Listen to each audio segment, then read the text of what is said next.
আপোনালোকে জানে যে যোৱা কেইটামান দিন আমি অসমৰ বিধানসভাত সকলো ব্যস্ত আছিলো। বিধানসভাৰ অধিৱেশন চলি আছে। যোৱাকালি মই বিধানসভাত বাজেট বক্তৃতাত কেইবাটাও গুৰুত্বপূৰ্ণ কথা উল্লেখ কৰিছিলো। অহা ৩ আগষ্টৰ পৰা আমি অৰুণোদয় আঁচনি পুনৰ আৰম্ভ কৰিম। সিদিনাখন প্ৰতিখন পঞ্চায়ততে আমি সৰু নমস্কাৰ দৰ্শকসকল, ৰাজ্যৰ লাখ লাখ মহিলা তথা আই মাতৃসকলৰ বাবে লৈ আহিছোঁ এক অত্যন্ত গুৰুত্বপূৰ্ণ খবৰ তথা ডাঙৰ আপডেট। বিশেষকৈ আপুনি যদি ৰাজ্য চৰকাৰৰ জনকল্যাণমূলক আঁচনি তথা অৰুণোদয় আঁচনিৰ অধীনত ধন লাভ কৰি আহিছিল, তেন্তে আপোনাৰ বাবে লৈ আহিছোঁ এক বৃহৎ সুখবৰ। আগষ্ট মাহৰ ৩ তাৰিখৰ পৰা ৰাজ্য চৰকাৰে পুনৰ আৰম্ভ কৰিব অৰুণোদয় আঁচনি 3.0, অৰ্থাৎ ৩ আগষ্টৰ পৰা ৰাজ্যৰ লাখ লাখ অৰুণোদয় আঁচনিৰ যোগ্য তথা প্ৰকৃত হিতাধিকাৰীসকলৰ বেংক একাউণ্টত পুনৰ জমা হ'ব অৰুণোদয় আঁচনিৰ ধনৰ প্ৰথম কিস্তি।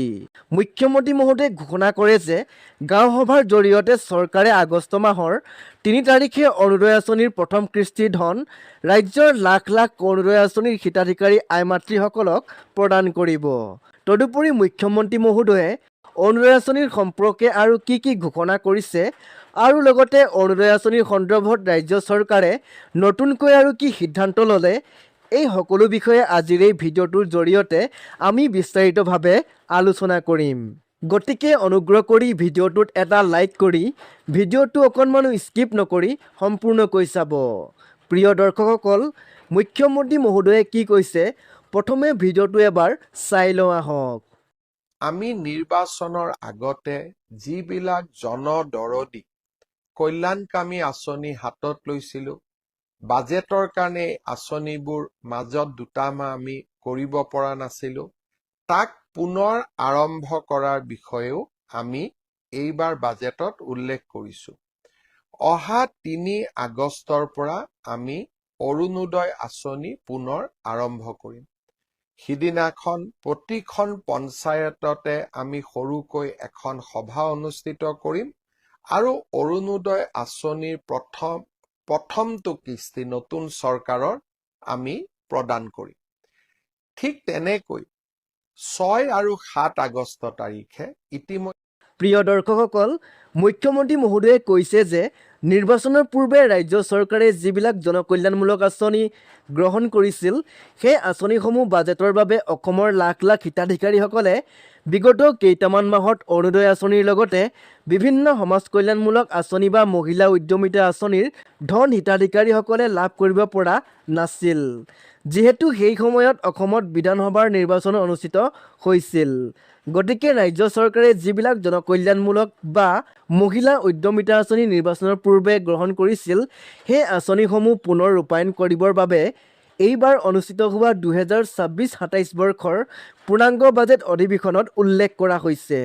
ইয়াৰোপৰি মুখ্যমন্ত্ৰী মহোদয়ে কৈছে যে আগষ্ট মাহৰ ৩ তাৰিখৰ পৰা ৰাজ্য চৰকাৰৰ সমাজ কল্যাণমূলক আঁচনি তথা অৰুণোদয় আঁচনিখন পুনৰ আৰম্ভ কৰিব, অৰ্থাৎ ৰাজ্যৰ লাখ লাখ অৰুণোদয় আঁচনিৰ যোগ্য হিতাধিকাৰীৰ বেংক একাউণ্টত অৰুণোদয় আঁচনিৰ ধন পুনৰ জমা হ'ব।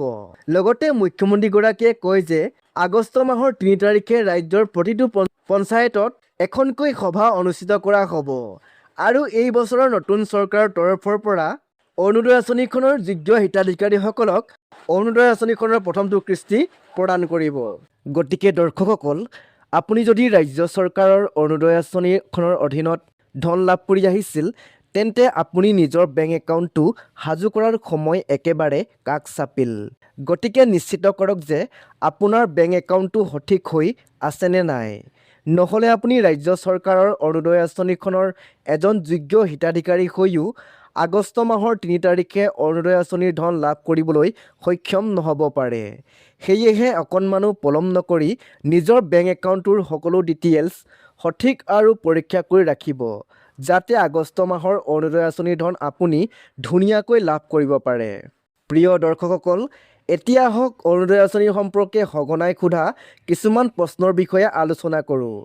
প্ৰথম প্ৰশ্নটো হৈছে, যিসকল হিতাধিকাৰীয়ে আগতে অৰুণোদয় আঁচনিৰ ধন লাভ কৰিছিল, তেওঁলোকে পুনৰ আবেদন কৰিব লাগিব নেকি? প্ৰিয় দৰ্শকসকল, এই প্ৰশ্নৰ উত্তৰ নিৰ্ভৰ কৰে চৰকাৰে জাৰি কৰা নতুন নিৰ্দেশনাৰ ওপৰত। যদি চৰকাৰে পুনৰ আবেদন বা নথি আপডেট কৰাৰ নিৰ্দেশ দিয়ে, তেন্তে সেই নিয়ম মানি চলিব লাগিব।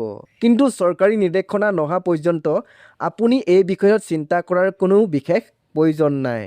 দ্বিতীয়তে, যদি মোৰ বেংক একাউণ্ট সলনি হৈছে তেন্তে কি কৰিম?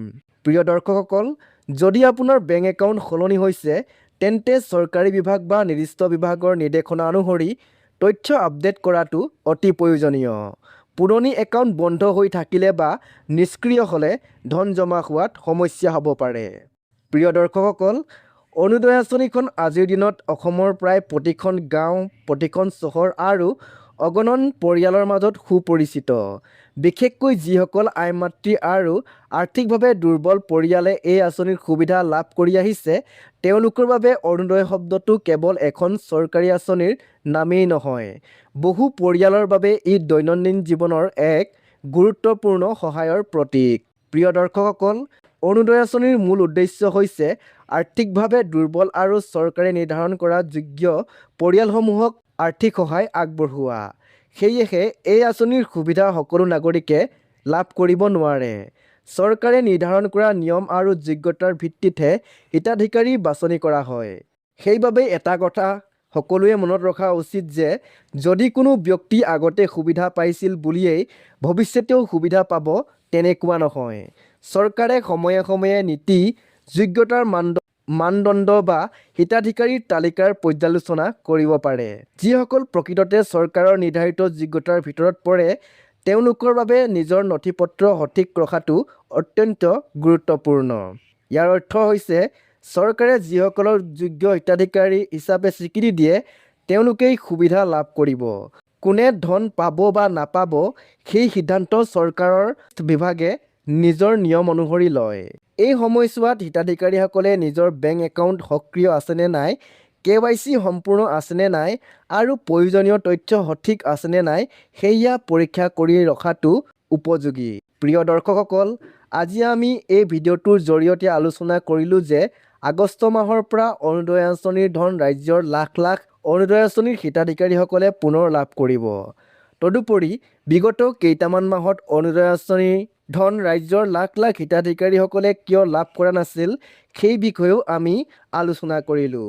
লগতে মুখ্যমন্ত্ৰী মহোদয়ে অৰুণোদয় আঁচনিৰ সম্পৰ্কে আৰু কি কি ঘোষণা কৰিছে আৰু অৰুণোদয় আঁচনিৰ সন্দৰ্ভত ৰাজ্য চৰকাৰে নতুনকৈ আৰু কি সিদ্ধান্ত ল'লে, এই সকলো বিষয়ে আজিৰ এই ভিডিঅ'টোৰ জৰিয়তে আমি বিস্তাৰিতভাৱে আলোচনা কৰিলোঁ।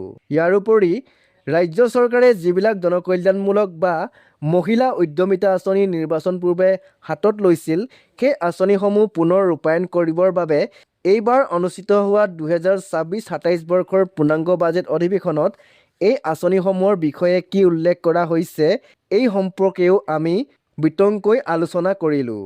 যদি এই ভিডিঅ'টো আপোনাৰ উপকাৰত আহিল তেন্তে অনুগ্ৰহ কৰি এটা লাইক কৰিব।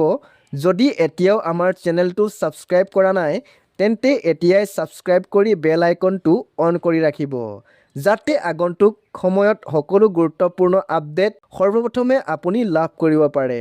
লগতে এই ভিডিঅ'টো আপোনাৰ পৰিয়াল, বন্ধু-বান্ধৱী আৰু বিশেষকৈ অৰুণোদয় আঁচনিৰ সুবিধা লাভ কৰা আই মাতৃসকলৰ সৈতে শ্বেয়াৰ কৰক, যাতে তেওঁলোকে সঠিক তথ্য জানিব পাৰে। আজিৰ বাবে ইমানেই। ভিডিঅ'টো শেষলৈকে চোৱাৰ বাবে অশেষ ধন্যবাদ। সুস্থ থাকক, সুৰক্ষিত থাকক। পুনৰ লগ পাম পৰৱৰ্তী অন্য এটা গুৰুত্বপূৰ্ণ আপডেটৰ সৈতে। ধন্যবাদ।